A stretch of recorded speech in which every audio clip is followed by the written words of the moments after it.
My girlfriend is always ranting and raving about how cute and adorable her wee dog is, and so I thought I would turn him into the least cute thing that I could think of, which is a Nazi. On the 11th of April 2016, Mark Meechan, a then unknown 28-year-old Scottish comedian, posted a satirical video to YouTube of himself teaching his girlfriend's pug to do a Nazi salute.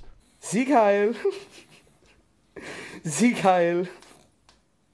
Sieg Heil! Sieg Heil! Who's a good wee Nazi? Jews.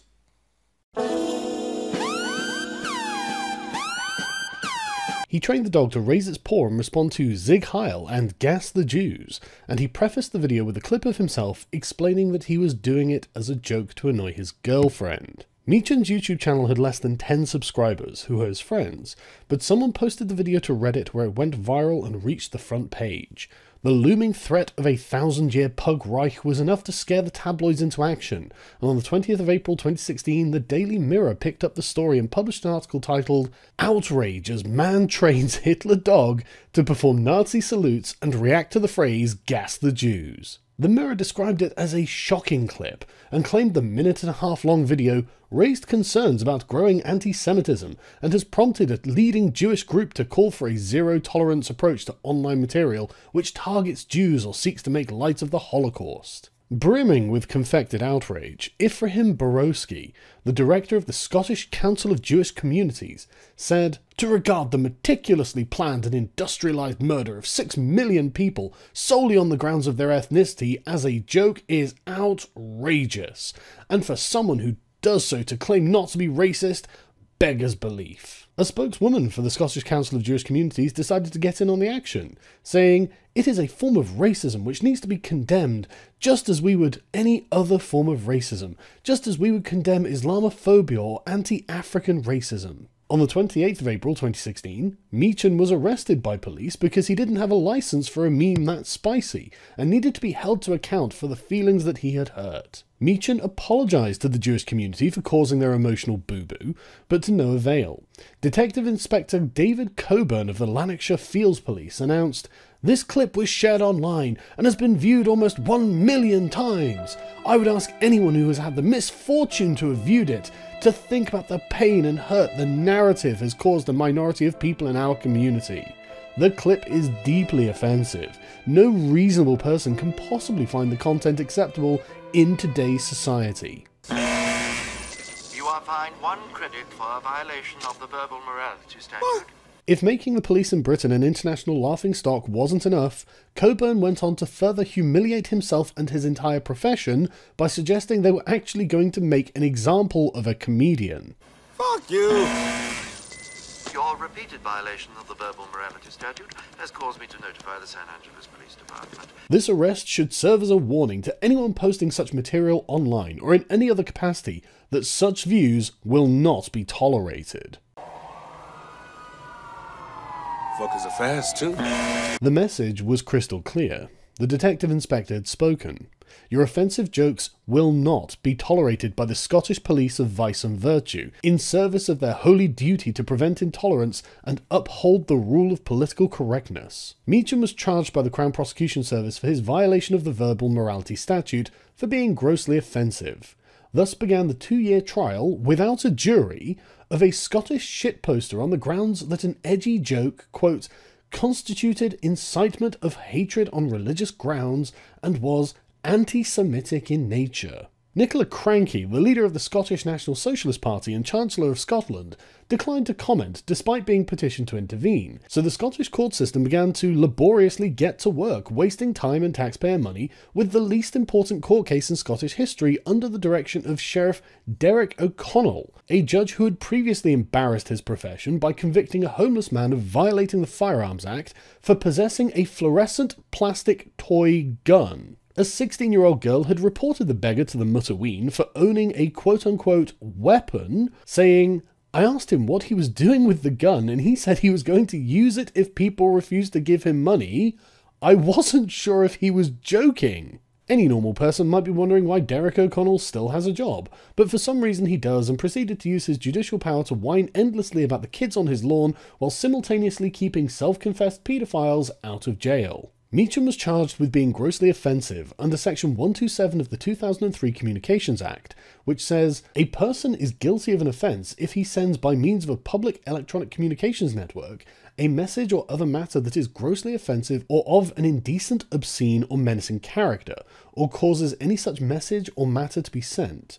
A person is guilty of an offence if, for the purpose of causing annoyance, inconvenience, or needless anxiety to another, he sends by means of a public electronic communications network a message that he knows to be false, causes a message to be sent, or persistently makes use of a public electronic communications network." For anyone still living in a sane country, yes, that is actually a part of British law. Annoying or inconveniencing people or hurting their feelings on the internet is actually a criminal offence, and carries a maximum sentence of 6 months in jail, and that is just the tip of the politically correct iceberg. You see, racism isn't just uncouth, unacceptable, or immoral in 21st century Britain. It's flat out illegal, and the Mutaween enforce this law with wanton zeal. The Metropolitan Police of Londonistan have a section on their website called Hate Crime, on which they express their white saviour complex. Hate crime comes in many different forms, and strikes at the heart of communities. With your help, we can tackle those responsible for hate crime, and keep London's vibrant community safe.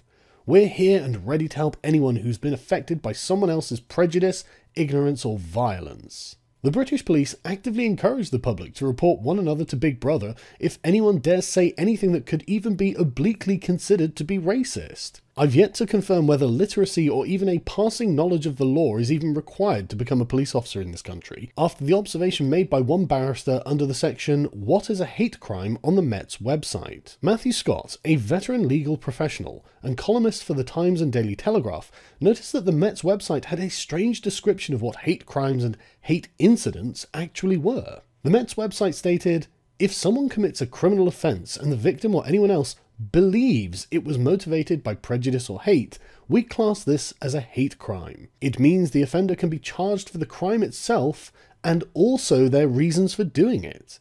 If someone does something that isn't a criminal offence but the victim or anyone else believes it was motivated by prejudice or hate, we would class this as a hate incident. Though what the perpetrator has done may not be against the law, their reasons for doing it are.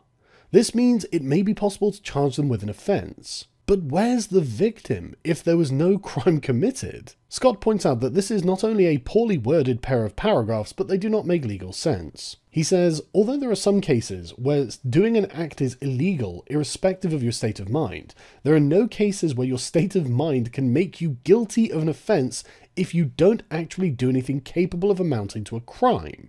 It doesn't matter how wicked your mind may be, unless it's combined with an act of some sort, or very occasionally, where you're under a duty to act and you omit to do so. You have not committed an offence.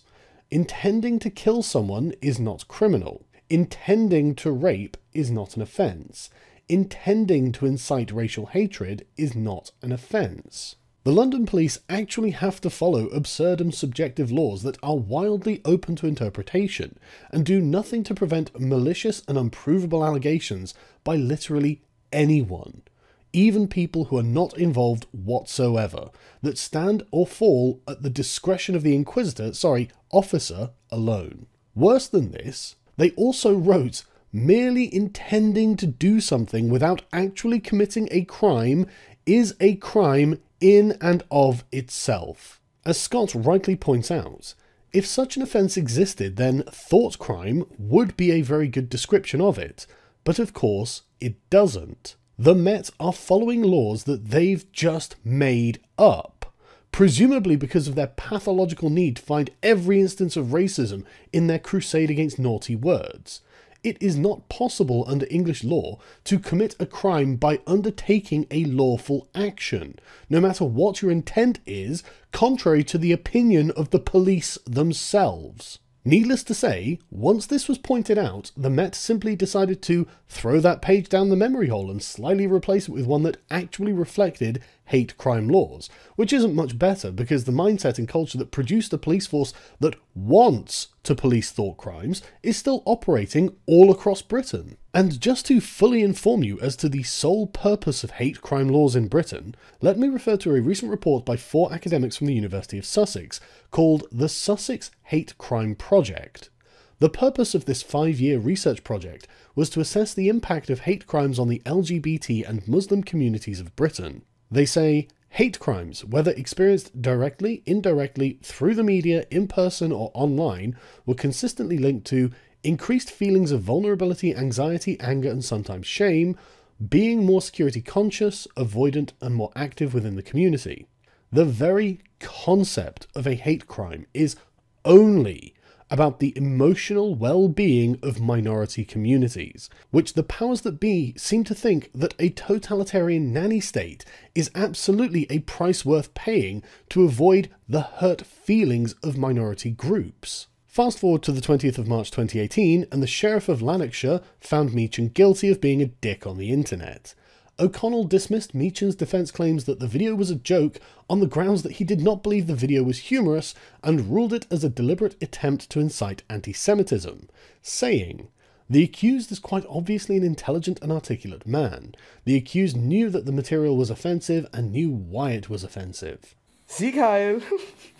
We could spend time trying to establish whether this was a just verdict or not, whether a man with a YouTube channel called Count Dankula, who publishes content made entirely of dank memes, to the category of comedy, and published a video entitled "Mate, Ya Doug's a Nazi," is in fact a secret fascist, despite the many character witnesses to the contrary, but I think it's worth focusing on some key things that the sheriff said, such as: the description of the video as humorous is no magic wand. This court has taken the freedom of expression into consideration, but the right to freedom of expression also comes with responsibility.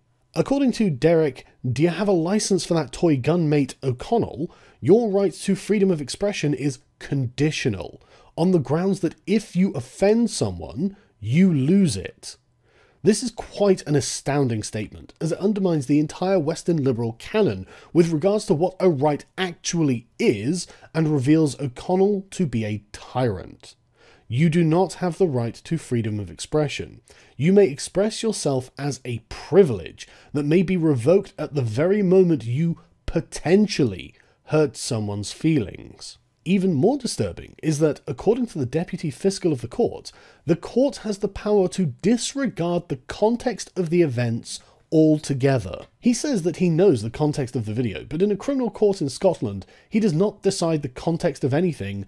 The court decides the context. Not only is the interpretation solely down to the judge, but the court has annexed to itself the power to disregard reality entirely if it does not fit with the narrative that the judge is attempting to establish, and the entire process becomes a show trial for a foregone conclusion. Ross Brown, Meechan's defence lawyer, said that this show trial was an attempt to demonstrate diversity credentials because not one complaint was made against the video to the police, and the complainer appears to be Police Scotland themselves. This actually puts the Scottish police, operating under the auspices of the increasingly socialist Scottish National Party, in league with the National Socialist German Workers' Party, who in the 1940s brought charges against a Finnish man who had also taught his dog to do a Nazi salute, but unlike the Scottish police, the Nazi Party actually dropped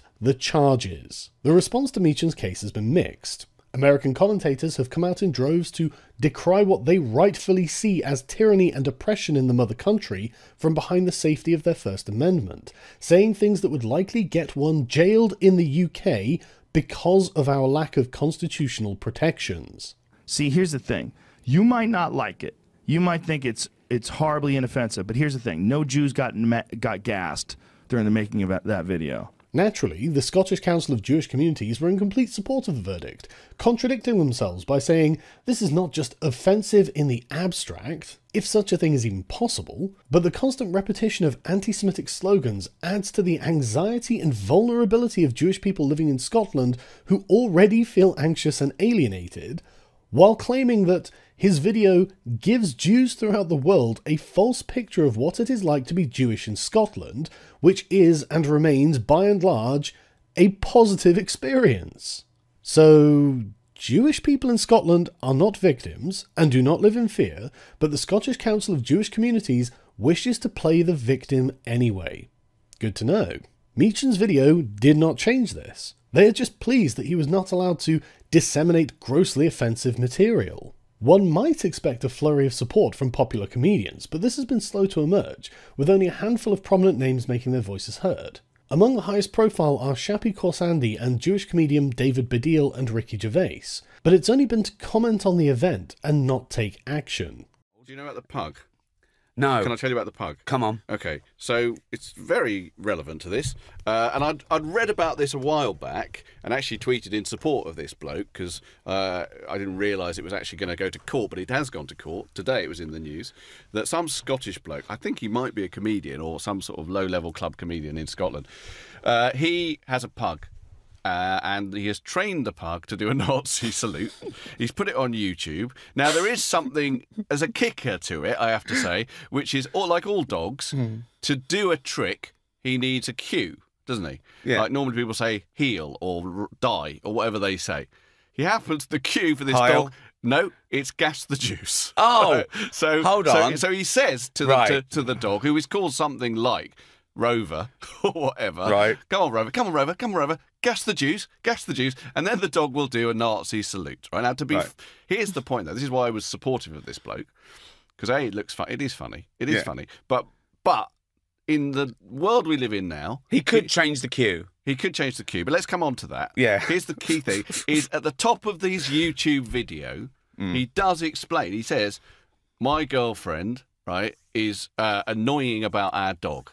Right, she thinks he's cute. Everything he does is cute. So I'm going to make him do the most horrible thing in the world in order to show her that he's not always cute. The most vociferous support was from Jonathan Pye, who showed the spine to do what all of the other comedians in the country didn't have the balls to do. The prosecution said that context and intent are irrelevant, and the judge agreed. Think about that, Tim. In order to get a conviction, they had to willfully misunderstand the context of the video. The judge basically admitted it. He got up and went hell for leather with his own Hitler impression in an impassioned rant that swiftly went viral.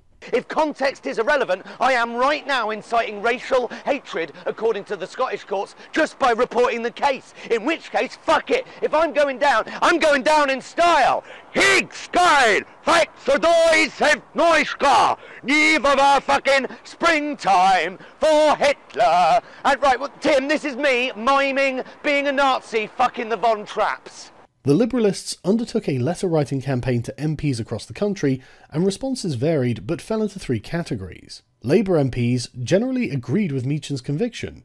Most Conservative MPs either agreed with the conviction or gave a tepid objection, while a few of the more principled Conservatives replied understanding that freedom of speech in Britain was under direct assault and needed to be defended. Some notably principled defenders of free speech included Royston Smith, Conservative MP for South Itchen, and David Warborough, Conservative MP for Somerton and Frome, and of course the man, the myth, the feminist-slaying legend, Conservative MP for Shipley, Philip Davies. The most ridiculous response so far was from David Drew, the Labour MP for Stroud, who believes that for teaching his pug the Nazi salute, Meechan should be prosecuted for animal cruelty. As you can see from this map that the Liberalists are in the process of compiling, at the time of writing, most MPs contacted had either declined to respond or declared themselves in support of Meechan's conviction. Even Amnesty International supported Meechan's conviction, saying, "The right to freedom of expression is not absolute,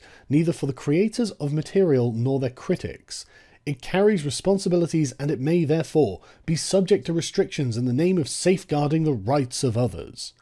Which is a particularly baffling statement given how there is no person in the country who has had their rights violated by Meechan, and it is, in fact, Meechan's rights that have been violated by the state. Far-left outlets like The Guardian naturally supported Meechan's conviction as part of their ongoing crusade against freedom of speech, using the unfounded and contradictory claim that free speech leads to fascism. In their slippery slope argument, The Guardian claimed that free speech is no longer a value, before dehumanizing free speech activists as trolls, racists, and ethnic cleansing activists, while denouncing liberals as useful idiots who flog PC culture as a singularly eminent threat to the freedom of expression. To them, the what next argument foresees apocalyptic harm that might befall liberal values. It cares much less about speech we can link to violence, or with that which compromises the safety of others. Or in other words, the Guardian's full-throated opposition to free speech, as if violence towards individuals was not already illegal, and as if we haven't already found ourselves in the extremity of the what next argument, which is the very problem with which we are grappling and under which a British comedian is facing a jail sentence over one of his jokes. It probably won't surprise you to learn that Meechan's case is not the first time a joke has landed someone in hot water on social media because of the Communications Act. Enter Paul Chambers and the 2012 case known as the Twitter joke trial. Chambers was due to travel to meet his girlfriend, only to discover that the local airport was closed. Out of frustration he tweeted, "Crap, Robin Hood Airport is closed. You've got a week and a bit to get your shit together, otherwise I'm blowing the airport sky high." Chambers was convicted, and he appealed, which was dismissed by the judge, who said the tweet was menacing and obviously so, and that any ordinary person reading this would see it in that way and be alarmed, demonstrating at once that the judges in the UK are woefully out of touch with the public and clearly determined to railroad cheeky young men by taking a pathetically literal reading in order to enforce this particularly vague law, and in spite of the comment that the police made at the time, which was, "Male detained making threats to Doncaster Robin Hood Airport. The male in question has been bailed and his phone computer been seized. There is no evidence at this stage to suggest that this is anything other than a foolish comment posted on Twitter as a joke for only his close friends to see." After 6 months in the court, Chambers eventually won his case at the UK's High Court, where the Lord Chief Justice dismissed it as an obvious joke. The problem is not just with the moral busybodies who look to make examples of irreverent young men having fun on social media. The problem is that these activists actually have the tools at their disposal to persecute. As Paul Chambers' solicitor wrote in the New Statesman, Section 127 is a menace and needs to be regarded as such because the power of interpretation, upon which the entire case rests, lies with the authorities with no way to hold them accountable. What then constitutes a message or other material of grossly offensive or of an indecent, obscene or menacing character? Well, it would appear that it is now effectively whatever the police and the Crown Prosecution Service say it is, regardless of context, including self-evident jokes and irony. This is all that would be needed for an arrest or charge. All which is then required is to get a judge to agree with them. If the judiciary is operating as an activist organisation for a diversity agenda, as Meechan's defence lawyer believes, then we are actually looking at the institutionalisation of a prejudicial ideology that strikes directly at the root of liberal democracy with the intent of subverting and overthrowing the very principle on which a free society is built and with the infrastructure with which to achieve this goal. If we do not have freedom of speech, then we are not free, and as the British police and courts have shown, we do not have freedom of speech. Britain has become a tyrannical state, with the goal of enforcing political correctness on the population, and now our institutions have become corrupted and are working against us. We are being oppressed by moral busybodies, with the permission of their own consciences. Hate speech laws and Section 127 must be repealed. This is a human rights issue that affects us all. First, they came for the comedians.